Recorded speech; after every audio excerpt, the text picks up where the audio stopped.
time for anything. Operation Ember Rise is bringing that super hot fire to Rainbow Six Siege with 2 new operators and a newly reworked map. The defender bringing the heat is Goyo, who can use his Vulcan shields to create strategic cover points, deny entry to the attacking team, and serve up the occasional operator flambe. The attacker rising to the challenge is Amaru.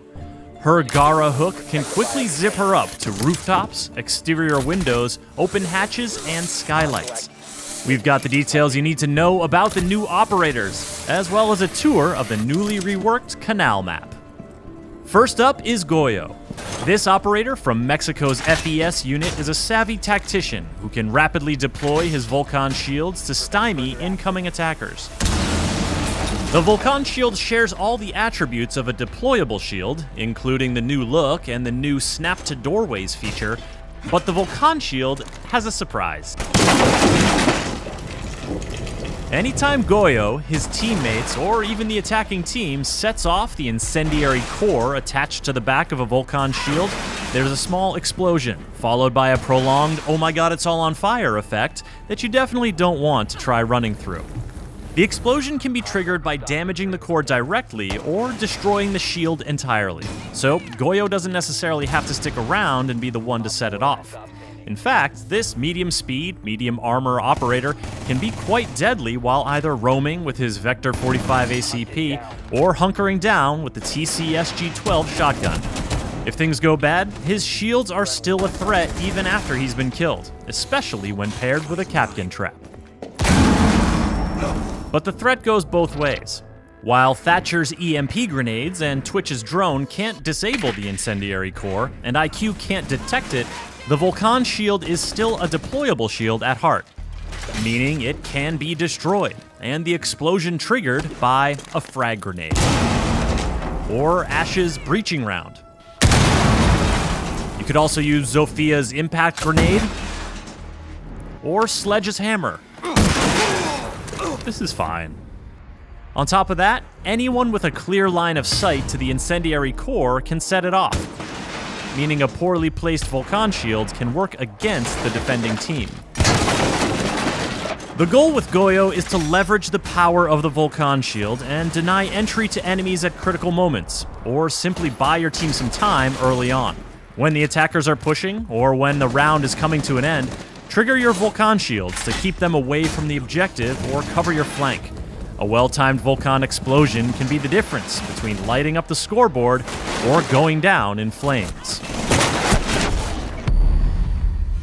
While Goyo seeks to impede the movement of his enemies, the Peruvian attacker Amaru can get around the map like no operator before.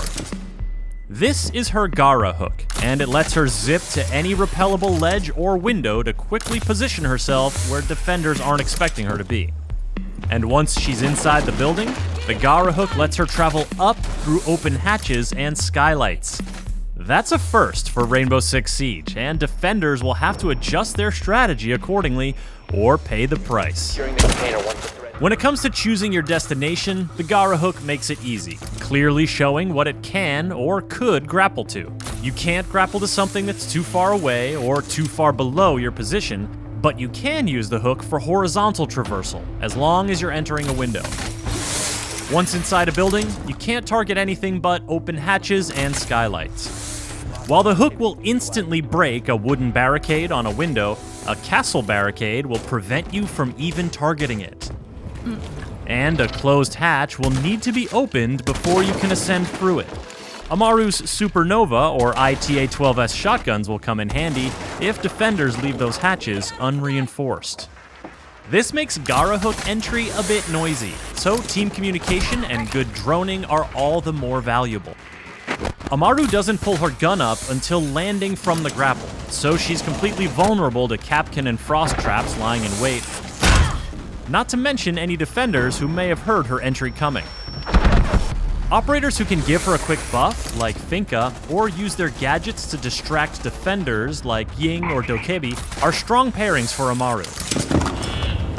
But with medium speed, medium armor, and a G8A1 LMG in her hands, Amaru is a well-rounded and very mobile force to be reckoned with.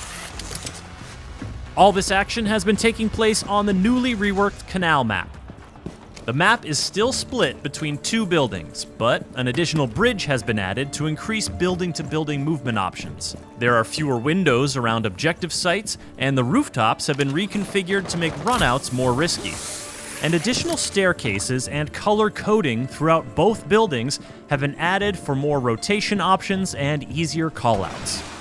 The reworked Canal map will be free for all players when Operation Ember Rise launches. The two new operators, Goyo and Amaru, will be immediately available for Year 4 pass holders, and all other players can unlock them 7 days later with Renown or R6 credits. For more on Rainbow Six Siege, subscribe to this channel and visit us at news.ubisoft.com.